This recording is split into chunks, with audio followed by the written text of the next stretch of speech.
So there are obviously a ton of people making AI content right now. There's endless blog posts, endless videos. I'm sure you're inundated with it. I'm sure you're tired of it, but I'm going to make you one more. But this video is going to be a little bit different.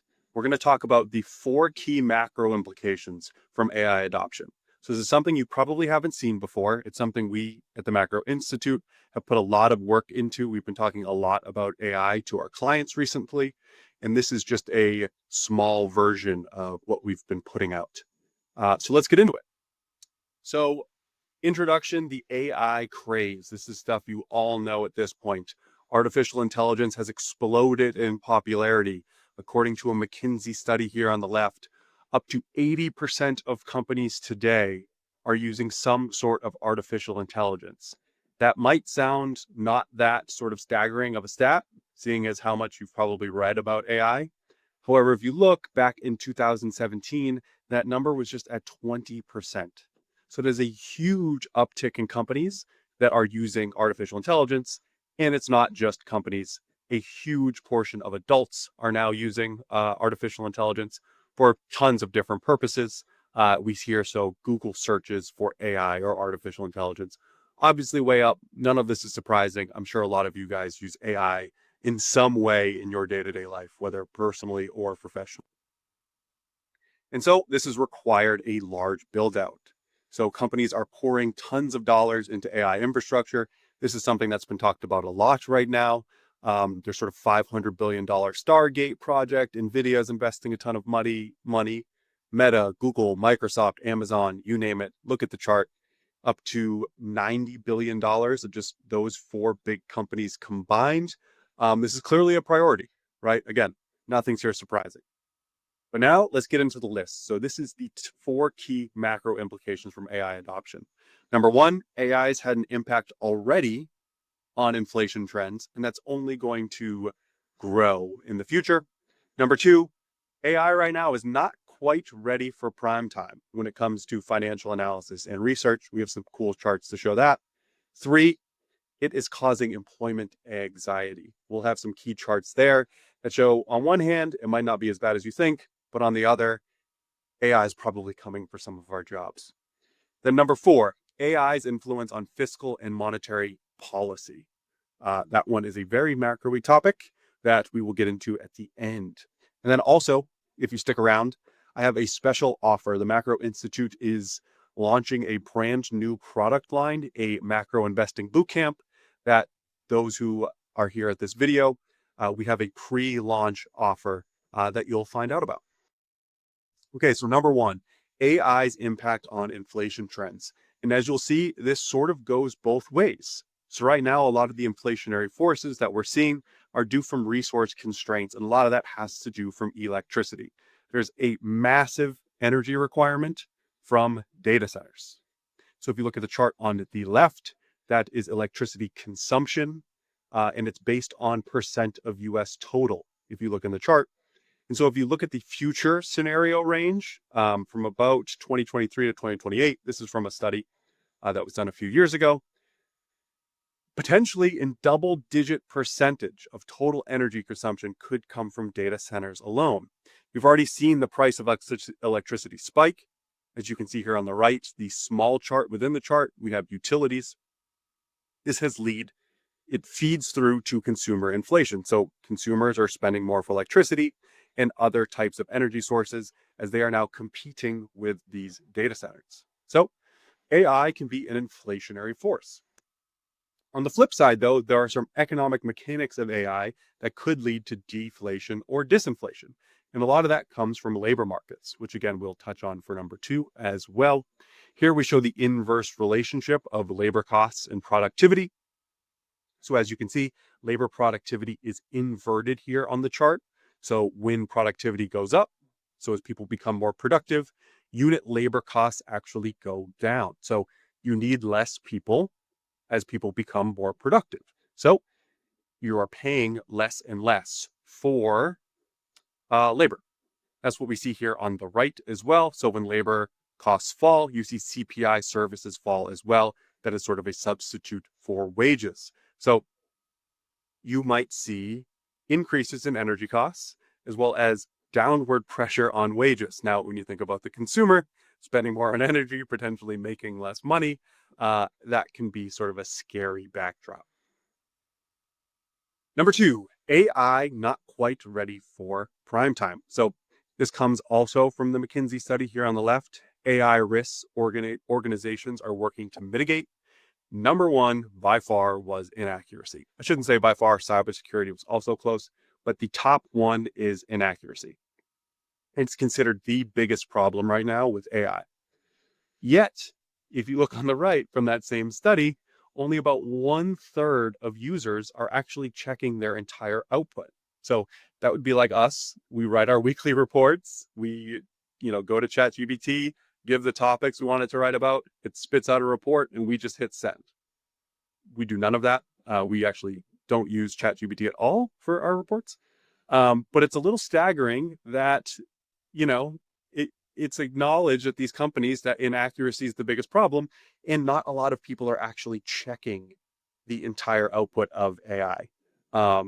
So, from a financial analyst standpoint, from macro analysis, there's a little bit to go before AI is taking things over, I should say.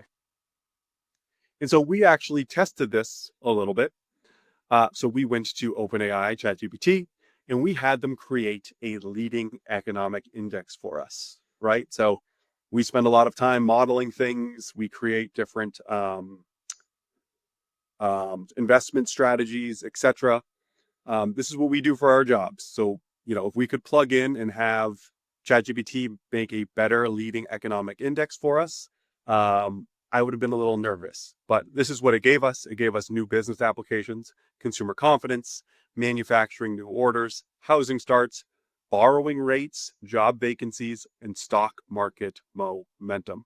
So some stuff we're familiar with, some stuff we use in different LEI indexes, some stuff the conference board uses, and then some other stuff that you wouldn't traditionally consider to putting into an LEI basket. And then on the right here, we didn't touch anything. We made no adjustments. That is the index it created. As you can see, it's not quite usable, right? This would require some additional effort from us if we wanted to use this index that ChatGPT created. So it can do a lot of things. It's getting close. But when it comes to high level macro analysis, macro research, again, as we say here, not quite ready for prime time. Before we get on to number three, I did mention a special offer, and we have launched, or we are about to launch, I should say, the Macro Investing Bootcamp. So, as some of you may know, our flagship program is the Macro Specialist Designation. It is a full designation program. I consider it sort of if the CFA is bottom-up investment analysis, I would consider this a top-down version of that. So it's applied macro analysis in a professional designation. I have my CFA, and I also have my MSD designation. So one thing though, we know professional designations are a big commitment in terms of cost and time, right? When I was getting my CFA, I knew that was going to be 3, maybe 4 years of my time, thousands of dollars. It was a big commitment I had to think a lot about, and I decided to go through with it. However, we think for our designation, we should have an introductory product or an introductory offer to see if this is the right fit for you. And so that's why we launched this Macro Investing Bootcamp. It is 15 hours online, self-paced bootcamp that is a bite-sized intro to the Macro Specialist Designation Program. And here's the special offer. So when we fully launch on October 20th, it is going to be $495. Anyone who pre-orders, so you guys are hearing this offer up front by watching this video, can save $100 or close to 20% off the price. If you want to learn more, and if you want to pre-order to save that $100, I'm going to put a link in the description of this video that will give you all of the information you need. Last thing I want to say, if you do decide to go on to the full designation program, the $395, if you take advantage of this offer, will be used to count towards your fee for doing the designation program. So you will receive a discount from the designation program if you complete the bootcamp based on how much you paid for the bootcamp.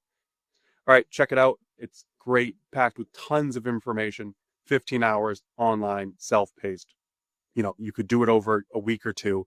You'll have a ton of investment knowledge, a ton of actionable things you can work into your investment process. Okay, and we are on to number three, and that is AI has created a lot of employment anxiety. So it's not all bad. We'll start with some good news. Artificial intelligence will lead to some new jobs. So here I'm going to read this quote. This chart on the left is the number of job postings requiring AI skills from LinkedIn's Future Work Report. AI-related job postings grew 38% between 2020 and 2024, making it one of the fastest growing categories globally.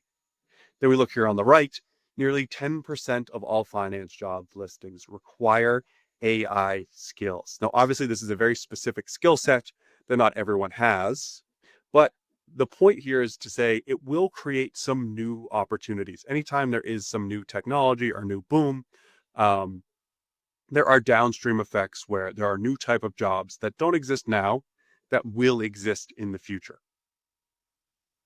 However, the big fear of everyone is not incorrect. Artificial intelligence will lead to the deletion of some jobs. So from that same McKinsey report, this pie chart on the left, some firms forecast a headcount reduction based on AI, almost 1/3. So 31% said decrease. Again, if you look at this, we do have 40% that are saying no change and almost 20% that are saying increase. So it's not all bad. However, there are definitely more firms that are considering cutting jobs than adding jobs due to AI. And then here in the chart on the right, we have the share of tasks that can be performed by AI. This was a study done by Wharton. 27% of jobs they found can be done almost completely by AI. So obviously, if you're using AI a ton to do your job, maybe that's not a great thing. I know right now it's probably making your life easier, but any of these jobs that fall into that 27% category where 90+% of it can be done by AI, that could be a problem area.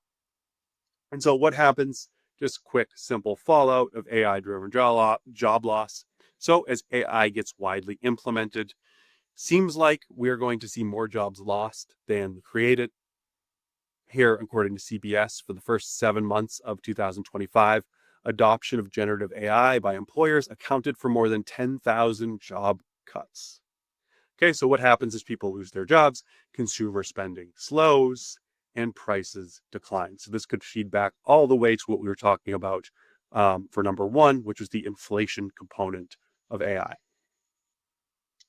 And then last but not least, number four, this is probably the most actual macro-y of them, but the impact of productivity to the real economy. So there's a positive relationship between total factor productivity and US real GDP. That's a bit intuitive, right? As we become more productive as a society, we would expect that our GDP would grow. And then from that same study by Wharton, we can see, according to them, the productivity gains from AI will be front-loaded. So this is done by percentage points to the level of productivity. You can see that 0.2%. Sorry, here, I'll just read the quote. Cumulative projected growth contributions applied to that level of TFP will be around 1.5% higher by 2035, 3% higher by 2055, and 3.7% higher by 2075, relative to the no AI path. So it should add to productivity and should add to growth. And well, that is important. So you've heard some politicians now, specifically after the passing of the big, beautiful bill, with concerns that it's going to explode debt to GDP. There's been whispers that maybe we'll try to grow our way out of it. Not here to comment on the feasibility from that, but can AI potentially solve the fiscal crisis? We better hope so, because depending on this is a simulation done by the CBO on the low total factor productivity world versus the high total factor productivity world, vastly different, right? Between 200% debt to GDP ratio versus a 100% debt to GDP ratio, a much healthier outcome under their high productivity simulation. And that brings us to the conclusion. So is AI a miracle coming to fruition? Well, if you look at the chart on the left, the answer seems like it's going to be yes, but you need to be a little bit skeptical. So as we can see, this chart shows the types of tasks that AI can complete. So here's a quote: if this trend continues, AI models will be able to handle multi-week tasks by late 2028 with 50% reliability and multi-day tasks with close to 100% reliability. 2 years after that, they'll be able to tackle half of multi-month projects. Now, that could be true. However, on the flip side, my wife and I just had a newborn, and we went to a doctor's appointment after a month, and she had grown an inch. So at that trend, she would be growing 12 inches a year. So by the time she was 9 years old, she would be 9 feet tall. Okay. So obviously, stuff like height, that levels out. At some point, this incredible growth trajectory will not stay this incredible, right? The issue is we just don't know what that level is. So here they're projecting that by 2030, AI will be able to tackle half of multi-month projects. Is that going to be true? It's really difficult to tell right now. However, does that mean 5 years after that, they're going to be able to do 100-year projects? I doubt that's probably true. So at some point, we will get a leveling off in how productive AI actually is. The hard part is we just don't know when that exactly is. Recently, a new achievement. I mentioned I have my CFA designation. We are big fans here at the CFA at the Macro Institute. AI passed CFA level 3 with flying colors. So if you look here on the graphic, got close to an 80% OpenAI. Their O4 Mini Gemini got close to 76% on mock CFA level 3 exams. So, presumably a lot of people who watch our videos here are in the financial services industry. Do we think that they're coming for our jobs imminently? No. Could they be sometime in the near future? Potentially. So maybe it's worth it to brush up on your AI skills and make yourself indispensable. Okay, I'm going to stop there before I get too doom and gloom. Thank you for watching this video. Again, we have a special offer in the description of this video. $100 off our macro bootcamp that launches on October 20th. I really hope you check it out, subscribe to the channel, and stay tuned for more video content on the horizon. Have a great day.